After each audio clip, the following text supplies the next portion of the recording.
사랑하는 서당중앙교회 믿음의 가족 여러분, 목요일 매일 감사 예배를 주님 앞에 올려드리겠습니다. 오늘의 성경 말씀은 이사야 61장 3절의 말씀을 가지고 제 대신 화가 느리라 라고 한 말씀의 제목으로 오늘 말씀을 함께 나눠보고자 합니다. 2022년도 부활절은 4월 17일이에요. 우리가 부활절을 준비하면서 모든 교회들마다 40일 동안 주님 앞에 회개와 기도로 사순절을 맞이하게 되어지죠.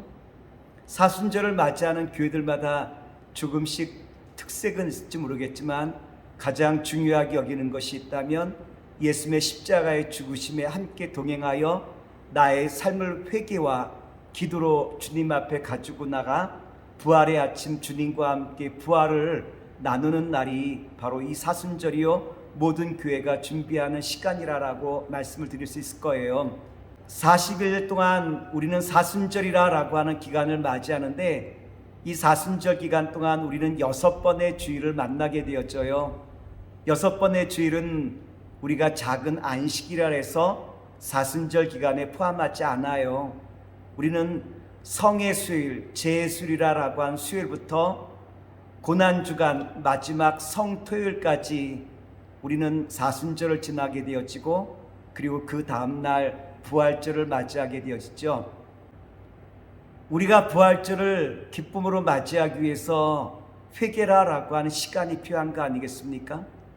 다른 말로 말하면 예수님께서 주시는 기쁨을 우리가 누리기 위하여 세상에서의 주는 그 즐거움을 유보하는 것, 바로 이것이 사순절 기간이라고 하는 시간의 특징이라고 말씀을 드릴 수 있을 거예요.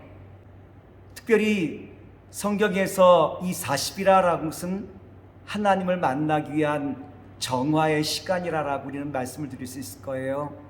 이스라엘 백성들이 애굽에서 나와 가나안 땅까지 들어가기까지 40년의 시간이 걸리죠.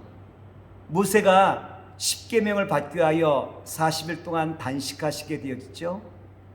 엘리야가 호렙산에 가기까지 40일 걸리게 되어지고 또한 예수님께서 40일을 금식하시고 난 다음 공생의 그 역사를 시작하시는 것이 40이라고 한 숫자의 특징 아니겠습니까?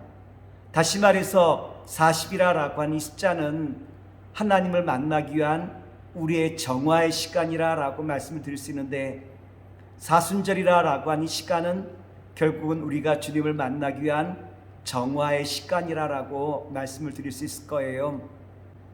우리가 사순절의 이 시간을 주님 앞에 회개하며 주님 앞에 기도하며 나아갈 때 주님께서는 사순절을 맞이하며 주님 앞에 나온 주의 자녀들을 어떻게 축복하시냐고 말하면 이사야 61장 3절에 우리에게 이와 같이 말씀을 주시고 있어요.